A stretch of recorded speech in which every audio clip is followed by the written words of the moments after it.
all we have to do, we have to outsmart teenagers, so that's not really that hard. But the hard part is we have to do it every day.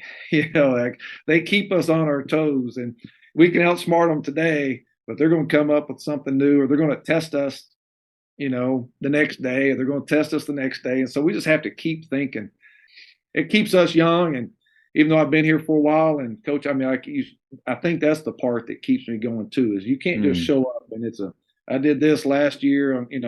You've got to change it up. Welcome to the Jamodi Podcast. We are all surrounded by amazing coaches and leaders. So let's get an inside look at not just what they do, but how they do what they do. After all, becoming the best versions of ourselves is Jamodi, just a matter of doing it. Today we are joined by the head boys basketball coach at the Colony High School, Cleve Ryan. Coach Ryan has 30 years of coaching experience and is in his 22nd year as head coach. I had the pleasure of playing for Coach Ryan when he was an assistant for legendary coach Tommy Thomas at the Colony High School in the late 90s. His overall record is 419 wins and 282 losses. Coach Ryan led the Cougars to the state semifinals in 2010. He's been named District Coach of the Year 2 times and was Dallas Morning News Coach of the Year. Before we hear from Coach, take a moment to subscribe to our podcast and follow us on social media at Jamodi Podcast. Gotcha. Look at that. There he is. What's happening? Coach, what's going on? Not much, man. Just trying to get through another day. And this time of year is always a little busy. And I think we're always busier this time of year than we are during the season. Yeah. What's kind of keeping you busy right now? You're just juggling schedules. You're ordering stuff. One cool thing for us is really cool right now that we get to go through is they're building us a new arena. No way. Yeah. So this time next year, we'll be in our new facility and stuff. So that's gonna be cool. Wow. Now where's that going? So pretty much I'm looking in my office, pretty much right to the left, where the old softball field was. Yep. It's going to go right there. They're what you need to probably do, if you're ever in this area, is drive by it and look at what they have now. And then, every week and month, it's amazing how fast they go. What they're doing right now is all the groundwork, and it takes a long time. And then all of a sudden you start seeing walls go up and everything else. But wow, they're the slow part of it all right now, so, but that's, like I said, the cool thing is pretty soon it's going to start they'll start putting walls up and different things up. And man, that's incredible. I guess the big question is that going to be called Tommy Thomas Gym, or are they going to move that name over from the main gym now? Yeah, I don't know that for sure. No one's really kind of brought that up. I don't know if this stays the Tommy Thomas Gym. I don't know, because right now they've got it as the Cleve Ryan Center. Well, I may have like a bathroom stall or something named after me in there. But that's like I said, it's we'll cross that bridge. We'll get it all. Everything. That's I don't care what it's called or whatever. That's really cool. And it's going to be. I went over. I got kind of excited the other day because it's going to be just like Hebron's. I'm not sure if you've been over at Hebron's facility and stuff like that, but it's going to be very similar to theirs. But hopefully all the mistakes they made over there, they fix on ours. Yeah. And so I went over there to see theirs the other day. And it's just, it just gets you excited, and it gets you like a little kid, like, okay, when are we going to be finished with it? Yeah. But, also the exciting part, like we're fixing I started meeting with some people actually today, because a year is going to fly by. Yeah. We're going to be in the season or all that, but like you start planning, because it's just going to be bare walls and everything's going to be bare. how do we get all those pictures of you guys in the hallway that we have and move over there? I mean, where do we put them and do we change it up? And so Yeah. there's a lot of cool, fun things. So, of course, everything's going to cost money and all that, but it will be exciting to see Yeah. that. And they got a good group of young guys right now that I think are excited about opening that facility up and trying to teach them some of I got one that's going to contact you pretty soon when we do our alumni little contact. He gets it, man. He just gets it. And so I said, yeah, you don't get to choose who's you got Matt same. So, And he's like, but, who? I was just thinking, if they don't get excited about that, then that doesn't inspire them to get in the gym and work more, then I think they got to check their heart at that point, because I mean, what a cool opportunity, man. well, and I think one thing, because it really didn't get real for me either until I went over to Hebron and we kind of looked through some things and cloth, storage and locker rooms. Once I started seeing it, then it was like, oh man, it became a lot more real to me. And so seeing it right now, we got a big mound of dirt or hole or whatever. That's not real to me yet, So, well, man, I just want to say first, thank you so much for giving up your time, coming on and talking hoops with me. This is really special for me. One, just to get to learn from a mentor of mine, but just somebody that has meant so much to me, meant so much to the colony where I was able to play in high school. And this is an honor for me, man. Well, I appreciate that, you saying that. And isn't it crazy to go back to when you graduated? Well, you graduated in 99. 2000. Yeah. 99, 2000 year. Yep. That's what. And it's crazy how fast it goes by. And we were so young back then. And just used to just love playing sideways in the after school. We used to love that. Yeah. We didn't have anything else, and even for us being in our third, I guess I was probably in my 20s then, and just playing and just but no, it is, and that's what's fun is we get to stay connected all these years, and I know we've been trying to connect for a while now, and so and the good thing about you stay persistent about things. So I'm glad you stay persistent. I can be annoying to make this happen. But I'll tell when I thought about annoying didn't come out of my mouth. Persistent. No, persistent. But when I thought about doing this, 2 years ago, there's just I had a list of people that right off the bat I wanted to get.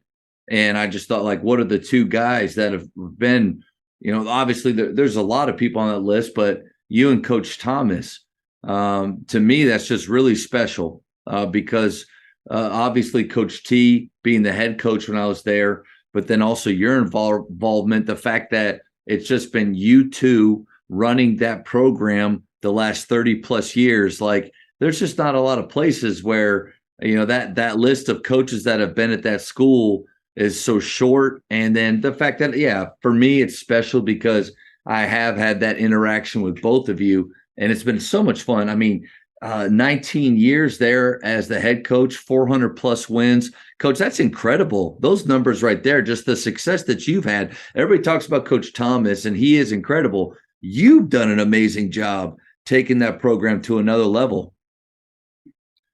Blessed to have good players, right? So, and that's this thing that's really unique about, here at the colony, like you said, for two of us for 36 years, Yep. Two head coaches. And not many places can say that. And the thing about Coach Thomas that I think we all feel is he just kind of kept it all. I mean, even guys that I didn't coach, that I was maybe at middle school or even before I got here, we're all under that same umbrella. And guys like you and several others that have become college players, but then also coaches, and it's a really unique thing. I'm trying to teach our guys a little bit more about the tradition and the history, not of me and not just of Coach Thomas, but of all the guys that we've had, here that stay connected and they're proud of it. And it's been unique, and it's been a very special place. And the divine intervention of where you're supposed to be and how you're supposed to end up and where you're supposed to, coach. And I've been pretty lucky. And I remember getting into this profession, everybody said, well, get ready, if you're going to coach, get ready to move around a lot. And, my dad didn't ever, when he was a football coach, didn't have to move around or anything. And I thought, well, maybe I get lucky. And so far, I've been pretty lucky not to have to move around. So, to me, it really came all together. I guess that was 6 years ago now when we had the 30th reunion at the school with you and Coach T kind of running that. But, that there's a lot of programs that have rich histories, but when you start to change coaches, like for another example is after Baylor won it, Coach Drew did a great job of inviting players from the 60s, 70s, 80s, 90s, all the way through. But, there's so many coaches in that line that until Coach Drew did that, we were very disconnected. But again, just going back to how special it is to be in that room with all of those guys. I mean, even though I moved to the Colony late, like right before my high school ninth grade year started, I knew about those names. I knew about the Lamonts and all those guys and the Shanes from those early 90s. And in fact, their highlight films were in the locker room, VHS tapes that we could watch, and Steve Houston, all those guys. And then and so to be in that room and just have that connection, and then with the players that are obviously past me and a lot younger, the hope is that, and you do such a great job, the hope is that we're able to stay connected and that they appreciate and understand that. Yeah, and I agree that staying connected, I think it is a challenge in today's world to get guys to be connected with, again, who is Matt Seaman? Well, I know, and everybody else in the coaching world knows, but I want our guys, if they haven't seen you or something play, or they weren't middle school or whatever, it's hard for some of these, guys sometimes to be connected with them. And that's one thing I know I've got to do a better job of, is connecting, because I know it is, like I said, we're facing more and more challenges to stay connected with, just keeping kids engaged. So that's one thing I'm trying to do a better job of, be more intentional of things and connecting them to our tradition and our history, because I really think if they can connect to that, they're going to buy into when we do build that new arena, that they're going to, I want my picture up on that wall, and I want my team picture up on that wall. Yeah. And so that's one thing we're trying to do right now. And one thing that has really helped me tremendously is, so my first year here, I had Joe Wilson as my assistant coach now, and he played for me when I first got here. So he actually played for Coach Thomas, and then he played for me for 3 years. Went on and played college, coached college, got back and coached middle school for a little bit, and then he got to move up here to the high school. He's been my assistant now for about 3 years, and he gets it. He gets that, and he is very in tune with the tradition, the history, people like you and all the people before we mentioned, and that helps me out so much to have somebody else that's also in the same umbrella and family, and it makes it special. Coaches, the Jamodi podcast is powered by Shoot 360. The future of basketball has arrived in Dallas-Fort Worth. Shoot 360 combines the latest sports technology with the fundamentals of basketball skill development. The result is a one-of-a-kind video game-like basketball program designed to improve your shooting, dribbling, and passing. Visit shoot360dfw.com to learn more and register for your free 1-hour workout evaluation. Shoot 360, the future of basketball is here. So on that note, you have a pretty cool activity though that you do, and it's fun to get to learn more about it, because I've been a part of it, a way that you connect current players with some former ones. So go into that process of, the call that I got, it happened to be from your son, which was really cool. But talk about that process that you have of keeping the new players connected to some of the older ones. Yeah, you try to build that team bonding, that chemistry, that culture, the togetherness, all those things you try to build. And I'm not actually sure how we came up with it or why, but I wanted them to connect with the players that are up on that wall, the guys that have been here and done it the right way. And so we took some guys, former players, and I called them or contacted them before and said, hey, I've got group of young men. They're tired of hearing from me. They need to hear, how we do things at the colony, some tradition. I want them to hear it from you.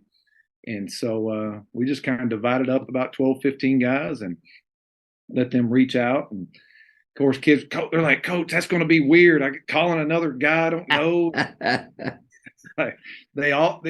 You trust me. Once you make the call, you're going to be connected to them, and that's what I feel blessed about with us. That I have guys that are, very take a lot of pride in our program. That played here. That they're going to take time to talk to a younger player, and like I said, we need to do more of those things. And having the reunions that we had, and having our tournament. The Tommy Thomas, Cougar Classic guys come back, but I need to do a better job and need to do more of it. So, but that's a lot of fun. I think it's good for the former players as well too. No doubt. And that's what I was going to say is it was such a fun thing for me to get that call. And again, it was your son, and he was very organized with the questions that he was going to ask. Let me ask you this, because the whole part of this podcast is not just what you do, but how you do what you do. Are there questions that you kind of have like, hey, these would be really good to ask these former players, or do you pretty much just leave it up to them? I knew if I left it up to most of them, it would be many. When'd you graduate? How many points? All right. How many points? Yeah. Can you dunk? Can you dunk? So we did have a list of questions, and what is funny, it came up the other day. I found on my computer just that we need to do those things, and so I kind of led them in that, and then if I gave the alumni a little chance if they wanted to add anything extra in there, a funny story or a great memory, and then they could add that to it. But that was like I said, I like that. That we've done it, and I want our guys to do it again. So more, Yeah, I think so many coaches, and you kind of mentioned at the beginning of our talk, just kind of being busy this time of year. So season's ended. We're about 2 months after that, but like it doesn't stop. And I think that's sometimes not just coaches, but teachers in general, parents don't really understand the amount of time that goes into this, and it's pretty much year round. Like we really, even when we're on vacations, our mind is still going and we're planning and thinking things. But I think also this time of year for us, it's the time to listen to podcasts and to read new books and to go to clinics. And when you get to do that, you get to borrow new things. So what's something that you've borrowed lately that has really impacted you? Two things that kind of come to mind here that we've done is, and one, just you keep getting reminded of it, is kind of keeping things simple. I mean, we've heard it thousands of times, but sometimes I think when we're doing some drills or we're doing team building activities, we always think we have to come up with something new. And sometimes I've got to get back to things that we did back when I was an assistant with Coach Thomas, things when you were here, things, other players. You get back to the things that and just getting back to, like I said, some of the simple things. It doesn't have to be complicated.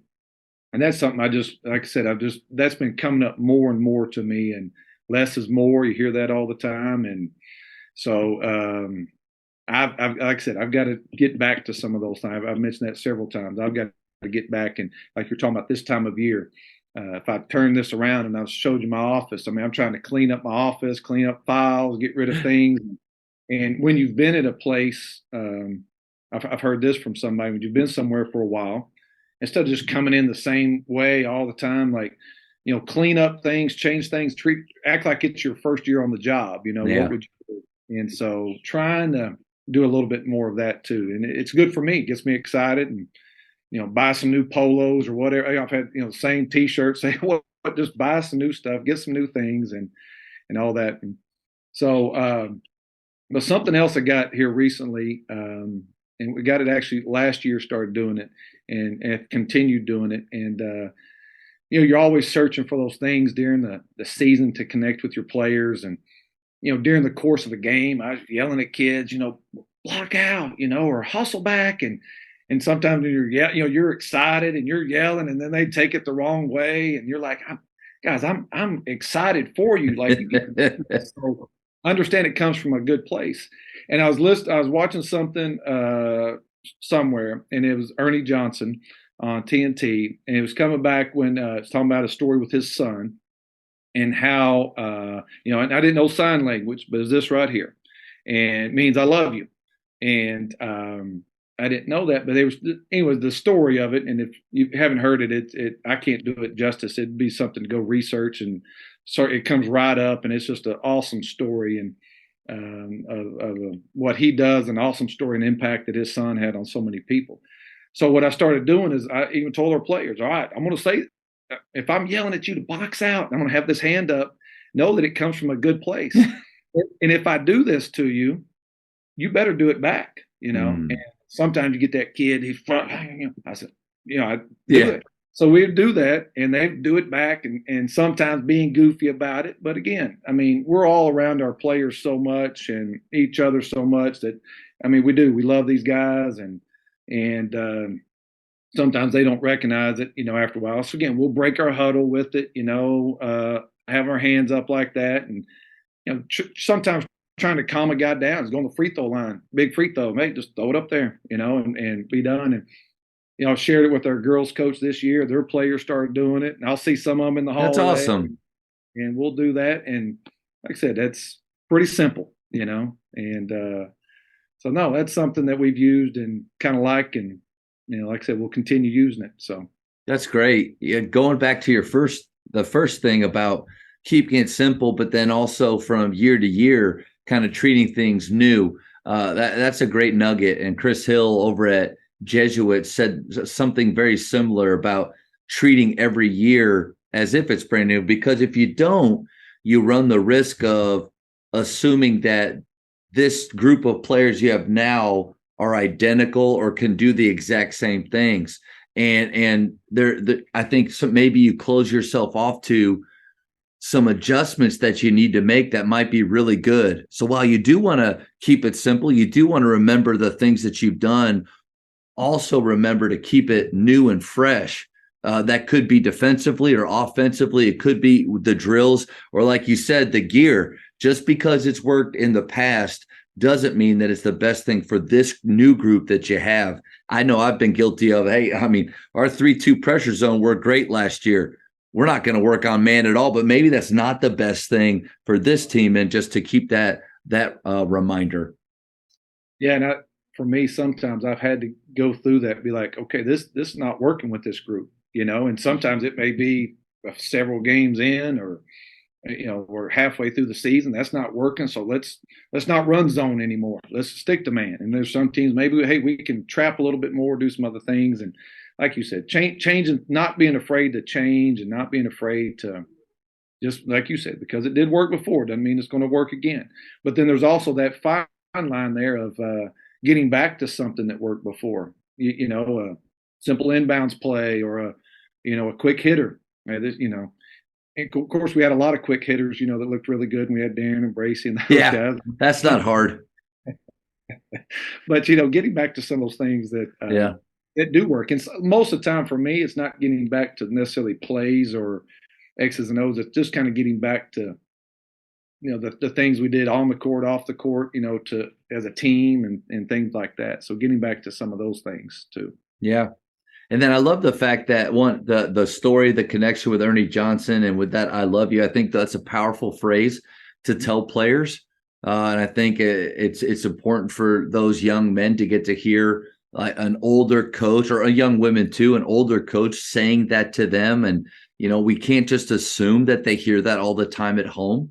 And it might be a place where they actually do hear that more, as in basketball with us. But I also think it's a great place to be in when you have so many isms, sticky language, or phrases that you say, or things that you do, that they start to maybe finish them, mimic or mock in some way. But I don't really mind if they're trying to say or sound or do some things I do, because I don't care what the motivation is. If you're saying it and doing it, it's working. So we snap in our for part of our culture. Snap to celebrate, snap to do all these things. So if I'm in a group, it's kind of like saying amen at church. If a preacher says something that you agree with, you'll hear amens just yelling out. It's that agreeing with and supporting what's being said. So I'll be in a group and I'll say, man, Johnny really was busting it today. And I'll start to snap and they'll just start snapping. Well, all of a sudden, I mean, it's been 10 years now of snapping here, and it's become a greeting now. So when I walk around and to students that I don't even know, not even in basketball, though, Coach Saman, and I'll say, hey, how's it going? Snapping is now saying hello, basically. So it's fun when you do some of those things that there's occasionally that players will think that's corny. I don't care as long as they're doing it. And at some point, it just, in my opinion, it becomes real. Yep. Some point it does. It sticks to them. And when those players get away from you and they're in the locker room and they might make fun of you a little bit, hey, coach, you're doing, or whatever, that's okay. And at the end of the day, when they know they can refer back to something we did to whatever it is and how we did it, that you had some sort of an impact with them, and that there's something they may remember forever, and it's even something. I mean, it's even guys that I didn't coach that Coach Thomas had coached. They talk about things in the locker room beforehand, and I've heard story, and it's just things that stick with you. You just never know exactly what it's going to be. And so what do we do as coaches? We keep finding those little things, and we're not afraid to throw ourselves out there and look silly or get embarrassed or any of those. We just keep throwing them out there and share. I think one of the things too, and I told the kids the other day, man, I want to share my heart with you. And when I come out, like, I want you to understand it. I don't need, my name on a trophy or a playoff shirt, or I want you to experience it. And I want you, but it comes from such a good place, your heart. And again, you're going to be out of high school and you're going to be in college or after, and I want you to know how much you mean to me still. I mean, this is my job. And, but man, those kids are a part of your life and they become such a part of family. And when they get a little glimpse of that, okay, coach cares about me, that's when what we do is really, really special. Yeah. I think a big key too is that when a coach is sincere and authentic, like you are, like those are two things that are two ways that I would always describe you as never fake. Like you said, not worried about promoting or anything about you. It's all about the program and your players. But when it comes across that way, it doesn't really matter what you say or what you do. It's more believable. You have a better chance of really grabbing their attention when you're sincere and authentic, and they can feel that from you. I agree. And I think and nowadays, again, we have so many challenges and the things that we're, going against or whatever. But when then these kids can see that and feel that, and their parents or everybody, like that's when it's really, really special and powerful. I got a message just a couple of days ago from a former player, graduated probably 5, 6, 7 years ago, and his dad just wanted to check in, and just again how things were so special, and just appreciated things, and that's when it's really fun too. When you connect with the whole family and stuff. So one of the big things that Coach Thomas would always say, and just was really burned in my brain, was respecting the game. And I can't remember personally, I can't remember like a set of pillars or standards, 4 things that led to an acronym that we had on t-shirts. I can't remember things like that, even though I think Coach T was a really big culture guy before that word ever came out. He was about creating an environment of toughness. You're going to play hard. You're going to respect the game. We knew that he cared about us. But now I'm really kind of interested to kind of hear more from you of what are some of the standards and pillars of your Colony program. And like you said, Coach Thomas has taught so many players before that just like you said, respecting the game. Or what does that mean? Playing hard, finishing the game the right way, win or lose, and he would never yell at us or anybody, right? He'd never raise his voice at any of us or things like that. But we did. And I think we're going to work hard. We're going to coach hard. We're going to play hard, but we're going to be classy about it. And when I got the job, about my second, I think it was actually my second year here, we decided to say, all right, guys, what are we going to do? We're going to come up with a word. I didn't want to come up with a theme every year. I'm not smart enough to come up with a theme every year. Didn't want to do that. And so we just had our guys, and we took a lot of time actually in the spring. And actually, my assistant, Coach Wilson, his group actually the one that kind of helped come up with this. And we came up with one word, and it was together. And so then we started, all right, what does together look like, on the court, off the court, and things like that. And so we've just kind of stuck with together is, again, a lot of times how we'll break the huddle and what we're about, being together. Have had it on T-shirts before, have not, but it's an easy word. I can remember together. Well, over the years, that's also kind of changed. So our kind of created 4 little pillars of that. So we did together. What does it look like on the court? A lot of high fives, pulling for your teammates, engaging with, the coach. But then we also said, well, what does together look like off the court? And so we've broken things up, on the court and off the court. So together off the court, team dinners, go support another sporting event or school event. And then we created a new word for our program a few years back is development. And so we also did development on the court and off the court. So development, again, on the court, we're working on our skills, we're competing, and things like that, their player development, which I think is an important word in our programs nowadays. But then again, what does development off the court look like? Well, we're preparing them for that next step of whatever that is. And it may be, going from a sophomore to a junior, or it may be going from a senior to a freshman in college. And let's start applying for colleges and test scores and things like that. Developing relationships off the court and developing them as young men. So those are kind of been our, like I said, something for us, easy to remember. We've got together and we have development, and it's both of them on the court and off the court. And again, you start talking about those things and those pieces, and then it creates the culture. And I think that's the way we kind of go at it. We go with those 4 things, the culture will create itself. I think if we try to talk about culture and do the other things, it's not going to work. So we work on these 4 things, and it'll help our culture. So I think by tackling it that way, they don't even realize the culture that they are creating. It's just a part of them. Again, it goes back to maybe that authenticity piece. I mean, I for years, I would choose different acronyms and try to beat them over the head with it and say, cram it right down their throat. This is your culture. This is who we are. Accept it and go on. And then about a year or 2 ago, with the help of my assistant coaches, it was, okay, how do we actually speak to each other? What words do we use? What's actually important to our program? And then without having to worry about a fun acronym or something that looks good on a poster, here are the 4 words. And then it was Bruce Brown, who runs Proactive Coaching, had a great nugget about allowing your players to choose one of those pillars. What's important? Maybe your seniors that year. What's really important to you guys? So like this last year, it was leadership.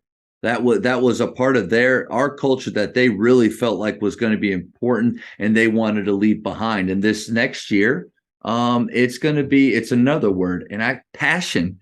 They've already decided what next year's is, and this group of seniors and this next year's team, they want to be a very passionate group. So the other 4 still work because it's just who we are. It is that culture established itself over the years, but it's more of like an organic way of doing it rather than here's your 6 words. We're going to put it on everything, and you will like it. I think that's a tough way. Yeah, and when they start doing it, and a lot of times, if you let them come up with, we talk about what do we need to get better at, competing or whatever it is, and they're going to say what you want them to most of the time, anyways, and they take ownership of it, and you kind of guide them to what you want, and like I said, that's giving them that ownership of it. Yeah, and, they're co-creators of this thing. You and I haven't scored a point in your 19 years and my 10. I haven't scored a point, so we kind of need these guys to really be on board with what we're doing. Yep, it is. And when they get it, and they take ownership of it. It's contagious in the bleachers. It's contagious through the school. It's a fun thing to watch, even when someone goes and scouts you, or they're like, man, your kids are doing this for you. How do you get your kids to clap for each other? How do you get pull for each other? And so anyway, when they connect like that, it's fun. And I like the fact that your culture is based on two sides too, like not just on court, but off the court. And I think sometimes we're guilty of our standards, the pillars of our programs being one way, either way. So like it's all basketball. It's all about the way we play and what we do there, even though it might bleed over, but that's the only thing we focus on. Or it can be all character and habits and not really focus or translate that much to the court. And I think the way you're doing it, there's a nice blend between both. And I think that's really smart. Well, and I think this too. I've got to you've got to spend time with it. And a lot of times we think, oh, I got to hurry up there and we got to get these shooting drills going, or we got to get to practice, and we got to or get to the weight room, whatever. We've got to. When these kids are playing so much and shooting so much and doing things, an extra 15 minutes or 30, whatever it takes, where you can. And I'm also like writing things down, them hearing it. Some kids can get it that way, but we try to write it down, give them some sort of notebooks or something they can write in and jot some things down. And I think it becomes a little bit more real. And then sometimes when we have a player meeting or something, hey, bring your notebook in here, and or they'll leave them in their lockers and we can go in there and look at them and stuff as well too. And so that's kind of nice too, when they can write some of these things down. That's a great nugget too, is that it takes time. And we have to be willing to sacrifice another 5 minutes of shell drill possibly, or something else. I wouldn't sacrifice anything offensively, but maybe some defensive time to work on culture. But for example, is every Tuesday in season during our athletic period. So I get 43 minutes to work with them every day. It's sandwiched in between first and second period. So it's not ideal, but at the same time, it's perfect because it's completely separate from practice. So I can always make sure this is skill time. But on Tuesdays, we do tough Tuesdays, and they get in groups of 2 or 3, and they share something tough going in their life. And I give them the option, like, you guys can be as surface level as you want, but the goal is to really get deep with somebody, to look each other in the eye and say, I'm struggling with this. This is tough in my family. I'm really stressed about this test coming on, and this girl broke my heart, like something really tough in your life.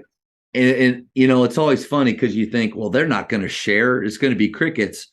I usually tell them, like, we'll go for 30 seconds to a minute. And then at around 3 minutes, I finally stop them and bring them back in. And I always ask, guys, was that a waste of time? And across the board, no, coach, like we love that. That's those things that are culture based. They matter. And it's not a waste of time, even though it has nothing to do with the ball in their hands. Golly, leads to winning, leads to an enjoyable experience, leads to memories, to close relationships. I think you're right on the money, Coach. It's really important. I agree. And I would say I think we're all guilty sometimes of getting an extra possession or got to get out there quicker and hurry through. They got to teach the offense, but that goes back to what we talked about at the beginning. Getting back to some basics and keeping it simple. Again, I got to do a better job of that as well too. Getting back and spending a little bit more time and engaging with them and talking with them and things. So, and what you said about when they're sharing, some things going on in their world and tough things like that, and we often don't realize what is going on with them sometimes. And just taking that little time to talk about, and it may not be anything major, something major in a family or anything, but they just might just be in a struggling point over something. And a little time talking with them or whatever can go a long ways. So I actually got this idea from a good friend today. You were talking about spending that time with them, and I'm looking forward. It's awesome too when you get other people that are on board with what you want, that are not even your coaches, that are, can be a friend, can be, administrators, teachers, and if something was on his mind, he just said, "Hey, I got this from somewhere." He goes, "What would your players do if everybody wrote down secretly one word, one or two words, that they're struggling with right now, and as a coach, you're able to get it.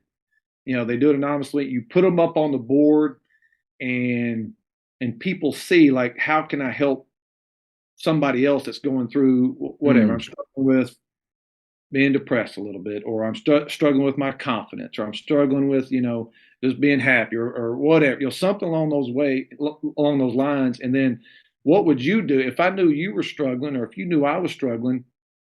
What would I say to you to kind of get you through that? What would you say to me to get me through that? So it might even change. I'm looking forward to kind of experiment with Yeah. that. And if we know somebody's struggling, what do we normally do as people? And we reach out to them and we help them. We send them a text, or we encourage them in practice, or whatever. So like I said, I just got that actually today, and looking forward to trying to kind of use it. And like I said, it's neat when you get ideas from other people like that, and that's Yeah. what we do. We borrow and steal, but it's really good when somebody took the time to come share that with me today. I love that. I love to hear how that goes. So, I mean, just kind of remember to shoot me a text or something because that is a great activity. Coaches, the Jamodi podcast is powered by Ballogy. Manage and measure your players' skill development and increase accountability year-round utilizing the Ballogy app. Boost inter-squad competition with drills backed by the National High School Basketball Coaches Association, including a 40-shot Ballogy skills assessment. Please visit ballogy.com/teams for information on how you can provide this resource for your team. I've been wanting to ask you this for a long time. And so you and I, and most coaches that listen to this are going to know who Tommy Thomas is. Larger than life personality. I mean, he really has, like you talk about great coaches, they just have presence. Uh-huh. I mean, he has presence when he's in the gym. You know it, you feel it. He has great command of his players and staff. And so you're following like a lot of coaches that get their first head job.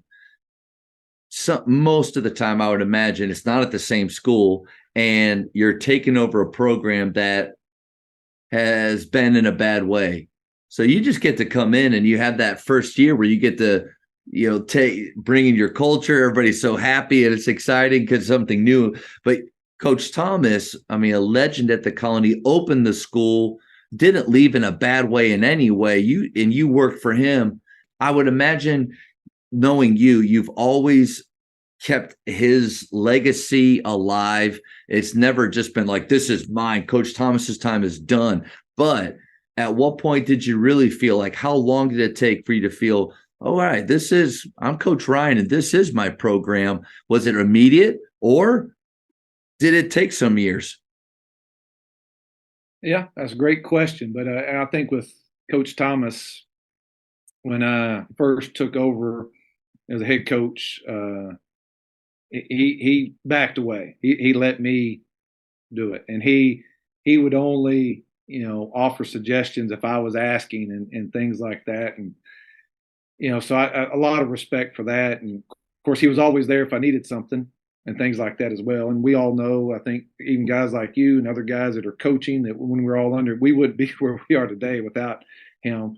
And so, I've never, to be honest, as far as thinking about that, I've really never took it as, oh, this is my program, or it's I'm in charge now. I still use the phrase "our program" with him, with you, with other players. So I just think as over time, and again, it's good when you have some success, you can win some games and things like that. That helps. But we just try to do it together with him. Coach Thomas, we still keep him involved with our Christmas tournament, and he's been around. I mean, again, these guys don't realize that he's following them and keeping up with them. But, like I said, I'm blessed that it's been our program for 36 years. And and that we've had a lot of great players and just guys with a lot of great character in our program. So, and I get that, and I might not have set that up the right way, because obviously not trying to put you in a position of, hey, when did you squeeze Coach T out? That's not it at all. But I so can't like do early, that. we yeah. So that's No. not it. That's not it at all. At what, like, was there a point where, because I mean, when you, like me and Coach Watson together, we set up kind of this system of running and gunning and pressing and dribble drive. And when I got the job at Faith, I basically just took that over and put it in here. And then it probably took 4 or 5 years tinkering around a little bit and then kind of finding my own flow and really realizing, okay, the way that we did it at McKinney maybe doesn't help. It's a little different being at that school as an assistant and moving up like you did. But culture wise, maybe style wise, because Rick Torbett said it takes you 10 years to really figure out what your style is. Was that quicker for you, or? Yeah, I think it was, I really do think, to be honest, I had a great group of assistant coaches, and go back to that group as actually my assistant's senior year group, where they just got it, then, and not taking away from anybody those first 2 years, because I still keep up with some of those players from those years when I was, again, getting in here and, learning and the hard way, and, and hearing guys say, well, that's not how we did it last year, and, they used to just make it, well, I'm not Coach Thomas. Can't you tell? We don't really, I know we look alike and stuff like that, Coach Thomas. But, really when that year, when, again, we end up, that group just bought into us being together and end up winning district. They had us pick 7th in that year and pulling together. And I just think that year really is when we were kind of able to move forward. So I think off-season expectations are tough for you. Kind of from the very beginning of your talk, you talked about keeping things new and fresh, but then also remembering what you've done before. Like off-season expectations, I feel like can be tough, because is it best? What's best for this group that we have? You got select ball. You want them to get stronger, but they only have so many minutes in their day. They still have academics. We still want them to be a high school kid. So what are some of the off-season expectations for a Colony player? Yep. Like I said, I think a lot of our, as just coaches over the years, a lot of us have changed where even these kids are about to go play, if it's a playing weekend. I think this weekend a lot of guys are off. There's a few that are playing, and, they play Friday, Saturday, Sunday, and then they show up Monday. It's tough. And so I've kind of, I want them to know I support them in that as well too. That's how, again, it's important to me that they do well in their AAU games and practices and things like that. But hey guys, when we're here, we'll maybe be a bit relaxed on Monday, or if you're going to go play on the weekend, well, we're not going to work you out really hard on Friday. But you can all go through shooting drills, and you can all go. That's going to help you. But I also think one of the biggest things is them communicating with me. Hey, coach, I was playing this weekend, tweaked my ankle. I don't think I can go through this. That's a huge, huge, huge part for me. Is you better send me a text or somehow communicate. We don't just show up to practice and say, yeah, I'm not going to do this. Hey, coach, I'm hurting. I don't think I can go full speed. I can do, it's totally different. And but we still we're in that weight room, a couple days a week. We go to the court. We're doing a lot of shooting. I mean, they can't argue with that. If we're doing a lot of shooting, and we're trying to help them, because I also think this time of year, a lot of kids aren't getting the shooting in. They're going to practices or they're playing games, and I'm not just talking, getting on the shooting gun or anything like that. I mean, just things that you're going to do in your offense and stuff. So we've adjusted. I've gotten, you want to say, a little bit more relaxed, or maybe it's a little bit more aware of what's going on. And and you said it, they can only do so much, and just want them to know that I support them. But when you're here, support us too, and go hard as well too. Things that we want them to do here at the Colony. And So, because you never know who's going to walk in the door. You never know who's going to be here, and just I'm going to support you. You support us. Yeah, and I think you nailed it right there with the trust factor. Like, we're trusting that when you go and play, you're giving your best there. I think it's always good for them to hear a different voice, to learn it. I always tell our guys, believe it or not, there's different ways to play than just than how we run and gun. So it's good for them to learn that and get to be around somebody new. But we also, like, the trust is both ways. We have to be able to trust that when they do show up with us, they are going to give their very best. And to your point, like, I love the communication piece that you said, because that just shows, I think it's a great way to hold them accountable, but to help them mature, because you and I both know their basketball will end and they're going to have a real job one day. And in that job, there's going to be times when maybe you can't be there, but you can't just not show up or be gone 2 days and then just walk in the next day. You're going to have a meeting. And so I think that's a great way to prepare them for life. Yep, I agree. And that communication, I think, when a lot of times when you have something good, bad, whatever it is, when you communicate about it, you usually can work things out when you're communicating. So teaching them that, I think it's hard with, again, we talk about this generation or whatever. It's just sometimes hard for people to communicate things, and we assume they know, or we don't realize. I want them to know that I'm counting on them. Again, this is my job. So when I show up to fourth period, I'm excited and I'm ready to practice. And if 2 or 3 of you can't be there, I just want to know now I'm prepared. Because when you get there and it's such a letdown, Coach, I can't practice. Why didn't you tell me?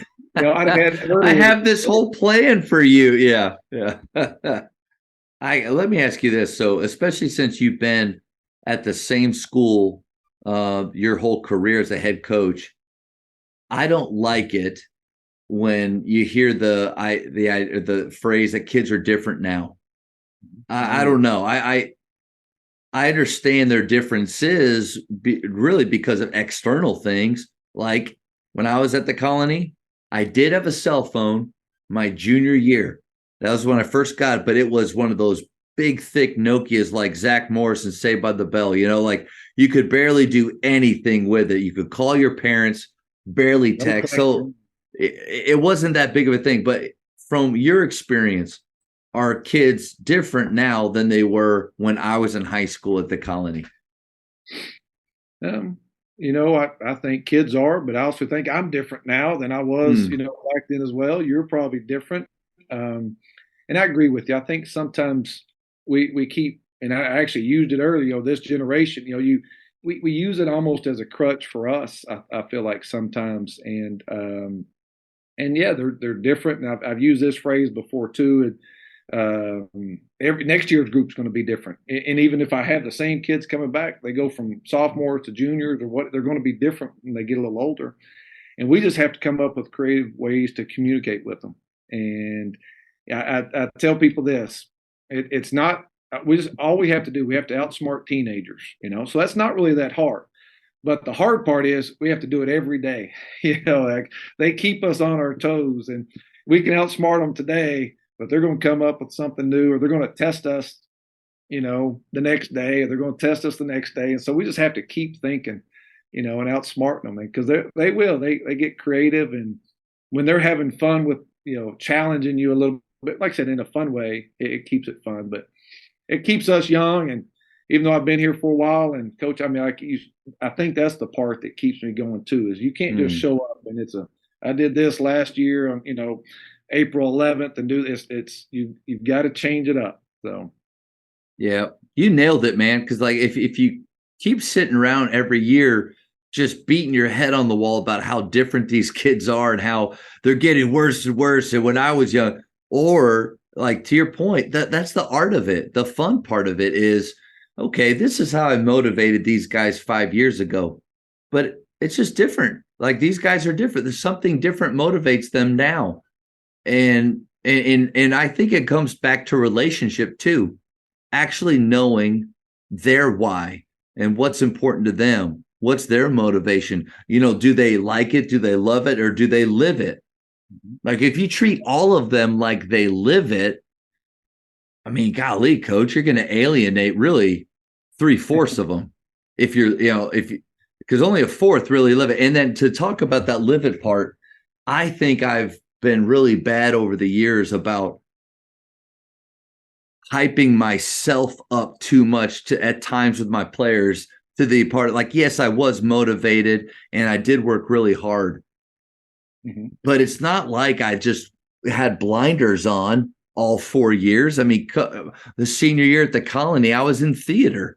I mean, and I did plays and I missed some things because of that. And, dabbled with tennis one weekend with Coach Thomas's wife my junior year because my best friends were out there. I realized in one weekend that that's not for me and I never went back. But it's funny how you can start to paint this picture of how you trained and what you did. I know I worked hard, but to act like I never did anything else and I wasn't still a kid, that's just wrong. But how easy is it to try to sit here in front of your players and be like, listen, if you live it, then you got to do what I did, which is I just ate and slept basketball and nothing else. I don't know. I think we got to remember that, really think back to what it was like when we were kids. And when I think about that, besides the technology that they have now, I don't think we're that different.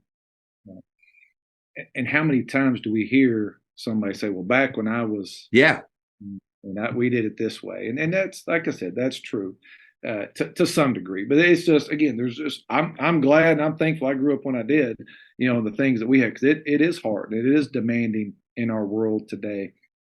And, I also think this is true too. It's also real to talk about all the real new issues that we have that, again, we don't have growing up. So there are a lot of new issues and things. And so I always try to do this too, is it's important to me. I can't change the world. I can't even worry about guys at Grapevine Faith, things like that. But I can worry about my guys here at the Colony and what can I do to, help them. And if it's, I need to have a speaker come in and talk about tough topics, and I'll have a speaker come in. If it's a police officer come down and talk, about things, or we need to learn how to change a tire, or we need to learn how to do a grill, or we, tie a tie to whatever it is, I can only control, here. And so we really try to do things here. And like I said, there's a lot of world issues and things that are going on that are definitely real. And as they come up, we talk about them, approach it, and go from there. That's and again, I think when you build that trust with your players and your parents and community, you can have those tough conversations with players and real conversations and real things. And if you want to say it's different or kids are different, our world's just different. Yeah. But this is what we got, and these are the kids I got. So what are we going to do? I'm not going to sit back and kids are different, and not try to do my part to help out. So, and to your point too, I think it's important to embrace and enjoy the kids that we have in that moment, because they might not be there. But not to, like, I think early on at Faith, Coach, believe it or not, at private schools, we lose kids too. And sometimes, I mean, you can take, I took it personally, and I would rack my brain and try to figure out what I could have done different or better to provide an environment that they wanted to be in and be a part of. I mean, that's a rabbit hole that you just got to be careful going down. You can get depressed and really give up or lose some confidence with that. But if you take the approach I feel like you're taking, which is, these are the guys I have today, and good golly, I'm going to give them my very best. And I hope that they're there tomorrow. But if somebody makes a choice, I'm going to love them anyway. And then I'm going to train those guys that are there. And I just think that's a healthier approach. It's taking me a while to get there. I think we all struggle with that. And you mentioned this earlier, that being sincere and being authentic and doing those things, and you just open up your heart to somebody, and that's, you hope they really get it and understand it. And I don't know if they really do sometimes, but it is really fun when you connect with those players or the teams, and it is a special, because it's like I said, we've been blessed to have lots of good players here at the Colony. Some go on, play Division I. We've had, and many others go on and play college. Some finished, some didn't. But man, when you connect with them, those relationships for life. I mean, here we are. Who would have thought back when you were sitting here playing at the Colony, in the small gym, the back gym, doing your workouts, that one, I'd be sitting here as a head coach. You'd be sitting as a head coach. We'd be having we didn't even think about things like that. Yeah. But you have a real relationship with people, and that's what's great about our game and our profession. And going back to Coach Thomas talking about respecting the game, you respect those relationships, because here we are 20 years later. Look how fast it went. And yeah. When you get kids to kind of understand that too, enjoy where you are, enjoy those moments, and because you're going to be in college and you're going to be out of college before you turn around. So, and it's fun when you get to go along their journey with them, though, and be there for that. So that's what's fun. That's what's great about our profession, being there along with them, and ups and downs, and kind of helping them along the way with it. The Jamodi podcast is powered by Sideline Interactive. Sideline Interactive is the leading manufacturer for high-quality, innovative scoring tables and LED video display boards that help coaches and schools bring more excitement to fans, create huge fundraising opportunities, and make their jobs easier. Visit sidelineinteractive.com to check out their amazing products. And I think along those lines too, you've had your family along with you this entire time, had the pleasure of getting to coach your own son and to kind of be alongside of him through his journey. But with your experience, almost over 20 years in it now, how do you balance coaching and family? The whole time, me being a coach, except for this year, this is the first year that I haven't had a kid in my program, whether it was elementary school, something that could come up to the gym and play at any time. And so I look back how fortunate and blessed that I got to have my family here. And we maybe think sometimes of going and coaching college or whatever. It's awesome, but there's a lot of things you might miss, and that's a tough business and tough. And so getting to be here at the high school and have my kids up here and their pictures up on my wall, and getting to watch my daughter at any time, going and watching her practice, and just watching her shoot free throws, or watching her, do shell drill or whatever. But those things were fun. And then getting to see my son every day at practice. We definitely had our ups and downs with it. But when he got, he put in a lot of work, and then that senior year for him, for us to get to experience that together. And I was actually talking to a former assistant coach today about that, how blessed and lucky I was that he played here and got, and earned his way on the team and earned what he got. And this year had been tough. And I'll tell you that so it's challenging for me. And so if you got any pointers or whatever, it's tough. I'll tell you one thing that has really kept me going is the group of guys that I have right now. They don't realize, I'm showing up here coaching, but they're getting me through things in my own life, of not having my son around and my daughter around every day.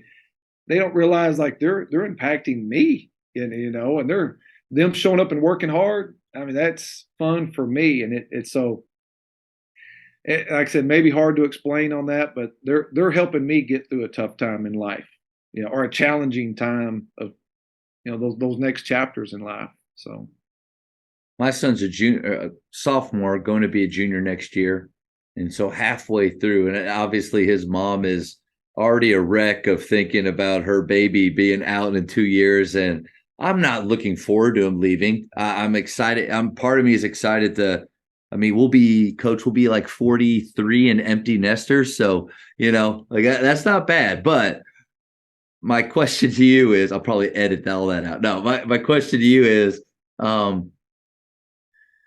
having a son in the program at that varsity level, did you take basketball home with you and discuss it there? Was it a part of that life, or did you separate it and, hey, when we're at practice and the Colony basketball is what we're about, when we get home, it's not about that anymore? How did you deal with that? I think I would like to come up and say we never took basketball home or issues Well, home. I don't think that's bad, Coach. Just so you know, like I'm not. There's not a No, no, right no, or no. wrong to it. No, I think sometimes we, and I've heard, oh, we never take it home, but I've always introduced, myself at parent meetings. I mean, things we're about is my faith, my family, and basketball, and those to me aren't separate. They're all Yeah. and what's really special when they are together. And so for my son, that year, I mean, we had some tough times. We had to finish a conversation at home, or we could be talking about a scout report. We could be talking about something good, something bad, whatever.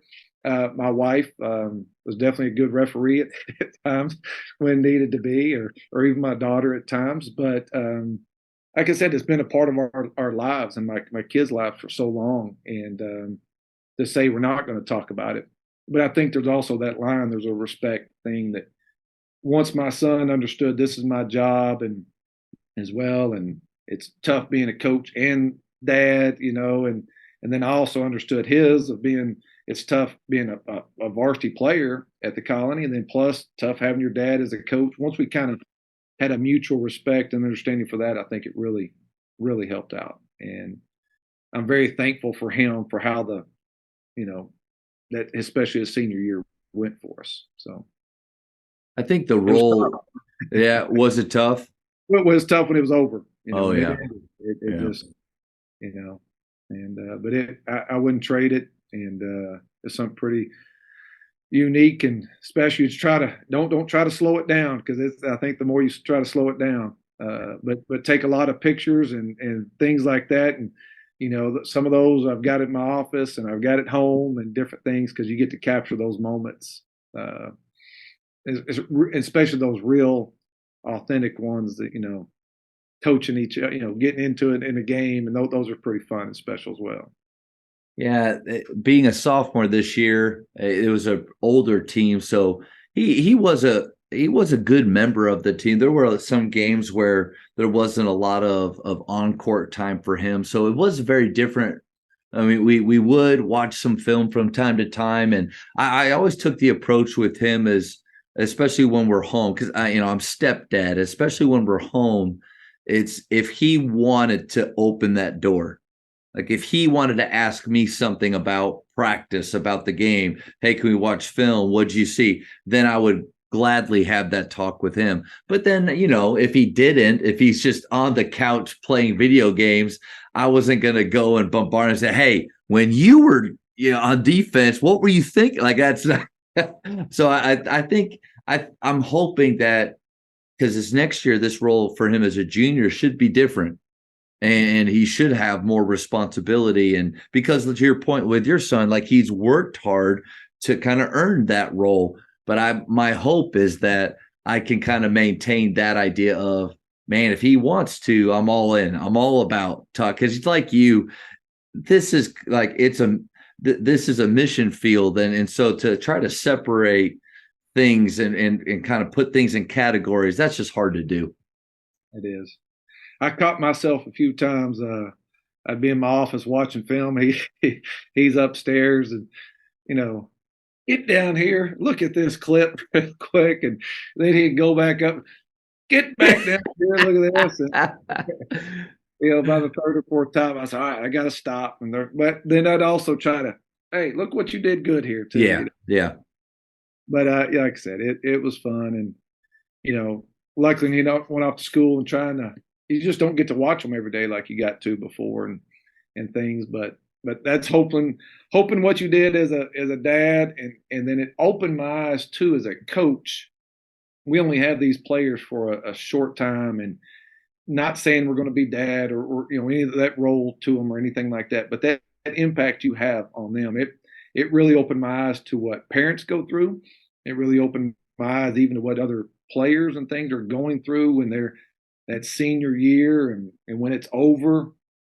I wish I would have known that side of it, maybe starting off, that impact. And because, all parents, or I should say all their, I mean, but it's tough seeing them play their last game when you've seen them play growing up. And I think I would have, again, you don't know what you don't know, and you really know it once you experience it. And so it's I've tried to tell some of the parents I have now, like, really enjoy this and sit back in the stands and just watch and enjoy and soak it in, because it's a special time. And Hmm. so, Coach, I think I know you, but after the speed round, I'm going to really know you. Okay. speed round. All right. All right. You could probably answer them for me, right? That'd be impressive after 20 years. Favorite ice cream flavor? Chocolate chip cookie dough. Greatest shooter of all time? Can't say yourself, even though you were a really good shooter. It's hard to argue Steph Curry, isn't it? Yep. Yep. Texting or talking? Ooh, I like to talk, but so I'm gonna say talking. Greatest basketball movie of all time? Go back to the old school Hoosiers. It's fun watching that. And, Yep. For high school, shot clock or no shot clock? we don't need it, but it would be nice to have a shot clock. I think we like to play a little fast, but it'd be fun to. I think it'd also be great for all of us having to adjust a little bit too Yeah. of how we coach, and I think it'd make us better. Yeah. I think it'd be fun. I think it'd be something new also, because I just think it'd be new for a lot of us. So it would be a fun challenge and things that we would get better at over time. So I think maybe the emphasis on individual skill work would definitely go up, because there's going to be times where you just get it with 6 seconds and the action that you're running broke off and a guy needs to create. And you may have to have multiple guys rather than traditionally one guy that kind of runs the show. And if you have unlimited time to do that, then just stick with it. Keep going, keep going. Well, with some type of shot clock, you might have multiple guys that need to create. And I think that could affect our skill work time. And on the defensive side, you can do unique things too. Yeah. Well, favorite holiday? I love it when you get to the basketball season and you get to Thanksgiving and Christmas time. So both those together, just it's some of the best times of the year right there. That's good. You're up 3. You're on defense with 7 seconds left. Do you foul or no foul? Well, we're going to let it run down. Try to let it go down a little bit more, 7, but we're going to try to foul. If we have to, if we can, luckily get a steal or something like that happens, we'll take that. But if it starts getting under that 5 seconds, 4 seconds, we're going to try to foul. So nice. What book would you give someone? Ooh, there's that's another thing I need to do a better job of reading. But an easy one to give somebody is the Bible, isn't it? Nice. That's a good one. Yeah. In basketball, who's the GOAT? Jordan. Hard to argue Jordan. We wear his shoes and everything else all the time, and it's hard to argue that. So for me. Nice. 2 more. What's your basketball pet peeve? Oh, there's a few of them, but that I think even just that untucking the jersey and you come out and as you're coming out of the game, how do you act and untuck the jersey, go then the bench. Those things will kind of. Man, I'll tell you, in my opinion, one of the best examples of how to act is the LSU Iowa game. Not Caitlin Clark, but their post number 25, blonde-haired girl. She fouled out pretty early in that fourth quarter. Walked to the bench, or got over to the sideline, like not a lack of emotion, but just like a fierceness and strength in her. And she gave high fives to the coaches, went all the way down the bench, grabbed her water, went and sat down. And it was like, if I was just watching, I thought she's just subbing out. But that was her final game, fouling out with some questionable calls too. Like, I didn't think she should have fouled out. But man, the way she handled that, like, that's it. And even one of her teammates was like, that wasn't a foul. I think she even mouthed like, well, maybe it was. Like, just handled it like a champ. Like, the kids need to watch that. We learn a lot from when we see people doing it the right way. Yes. Because unfortunately, all we see is the wrong way. Kicking a chair, Rudy Gobert punching his teammate in the timeout the other night. Like, that's what we see the most. But Last one, probably the most important, coach, is how many cups of coffee do you drink per day? One. So Always one. if I even get through one, I'm pouring some of it out. And what about caffeine? You a caffeine guy in any way, or? I like my Spark. Yeah, you still, yeah. That's awesome. And so usually I'm not much on the coffee, and I'll get to school and about I get here about 9:30 or 10, have that Spark, and usually pretty good to go. So nice. Now, are you still teaching? What's your load like there? So I teach. It's pretty cool. They offered a new class here at the Colony, really in LISD, just a few years ago. It was the Old Testament, New Testament, and so I get to teach. So the first 9 weeks, teaching the Old Testament. Second 9 weeks, teaching the New Testament. At a public school. Public school. That's incredible. We teach it from the history side of it. Yeah.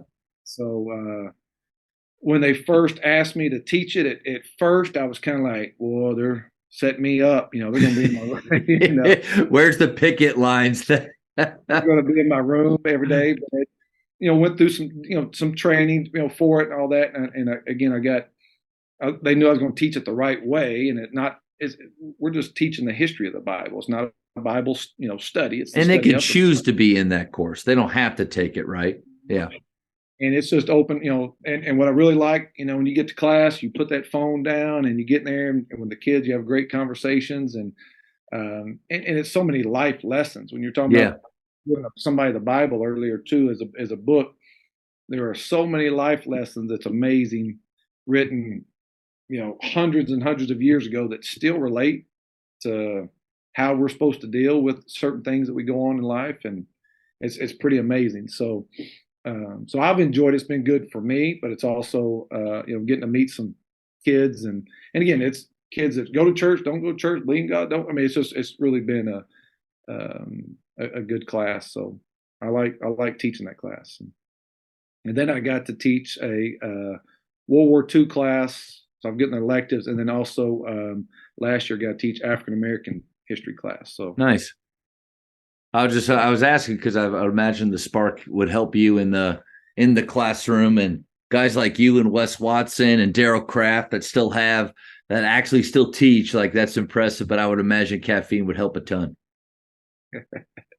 It does. But man, it goes back to what we're talking about. When you get kids that are bought in, and kids that can, just you have that connection with the relationship. That's kind of what we do, whether it's coaching, football, whatever sport. When you have that connection, it makes it fun. Coach, this was so much fun for me. As somebody that has always appreciated your friendship, I do look at you as one of my mentors, that from a young age, but then also just the way that you've done it at the Colony, and just done it the right way, and just again how sincere and authentic you are with how you communicate and teach. This was an honor for me just to have you on here. Well, me as well, and you're always, I remember you as a player, and then you've carried that over just to your personal life as well. And you've done a great job of keeping me involved with certain things, keeping in touch with Coach Thomas. Again, that goes back to our program. I mean, that's what we've done. We keep in touch and things. And so I know we've been playing a little tag on this for over the years, and we got it. But what's awesome for you is what you're doing. You stayed very passionate with this. And, I know it probably started off, again, everything starts off slow. You start off with one or two people here, and then all the people that you've had on your podcast is a very impressive group of, again, it's just all over. You can't put it in one, little cookie cut or anything. You've had just lots of great people on here. So I enjoy listening, one, to you, and watching how you've grown and you tell your story over the years, but then two, the people that you have on here, there's always some little nuggets and always some things to get. We didn't talk X's and O's, at all today. And I think what I've learned about with people in basketball, it's about the relationships and the connection. The X's and O's, those are going to change and go. But if you can get people to buy in, those X's and O's work a lot better, don't they? And that's right, Coach. Yeah. I've just enjoyed you too. It's not just about basketball; it's those connections and things. So, a lot of respect for you, and like I said, I feel blessed and honored that you had me on here, and appreciate what you do, and appreciate all that you stand for. Also, Thanks, Coach. Thank you for checking out today's episode. Please take a moment to subscribe to this podcast, share it with your fellow coaches, and find us on social media for what's coming up next on the Jamodi podcast. It's just a matter of doing it.